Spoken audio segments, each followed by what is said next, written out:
طلقتم النساء إلا ما ملكت أيمانكم كتاب الله عليكم وحلت ما وراء ذلك وأن تبتغوا بأموالكم غير مسافحين وما استمتعتم به فآتوهن فريضة ولا جناح عليكم فيما تراضيتم به وإن الله كان عليما حكيما ومن لم يستطع منكم أن ينكحوا والله أعلم بإيمانكم بعضكم من بعض فانكحوهن بإذن أهلهن وآتوهن فإذا أحسن العذاب ذلك لمن خشي العنة الرحيم يريد الله ليبين لكم ويهديكم الذين من قبلكم ويتوب عليكم والله عليم حكيم والله يريد أن يتوب عليكم ويريد الذين يتبعون الشهوات أن تميلوا ميلا عظيما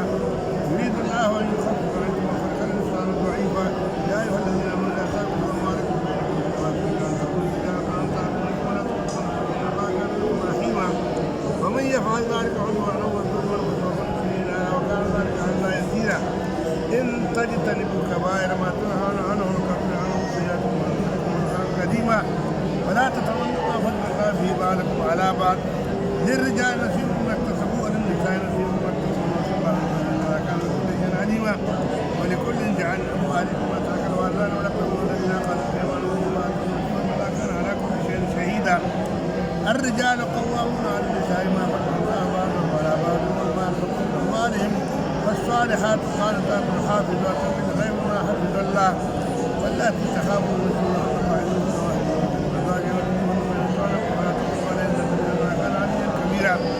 وإن خفتم شقاق بينهما فبعثوا حكما من أهله وحكما من أهلها إن يريد إصلاحا يوفق الله بينهما إن الله كان عليما خبيرا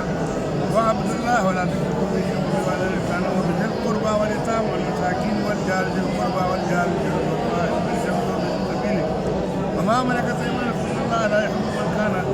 خوانا نسيما يستغفرون للناس ولا يتخذون الله وهو معهم إن الله لا يحب من كان مختالا فخورا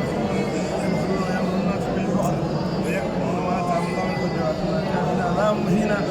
والذين ينفقون أموالهم رئاء الناس ولا يؤمنون بالله ولا باليوم الآخر يجعلون له قرينا وساء قرينا وما الله عليهم لو آمنوا بالله واليوم الآخر والله كان بهم عليما إن الله لا يظلم الناس شيئا ولكن إن الله لا يظلم مثقال ذرة إن الله لا يظلم مثقال ذرة وإن تك حسنة يضاعفها ويؤتي من لدنه وكيف يأتيك من كل شيء وجئنا بك على هؤلاء شهيدا يومئذ يود الذين كفروا وعصوا رسوله ولا يكون الله حديثا يا أيها الذين آمنوا لا تقربوا الصلاة وأنتم سكارى حتى تعلموا ما تقولون ولا جنبا إلا عابر سبيل حتى تنظروا وإن كنتم مرضى وعلى سفر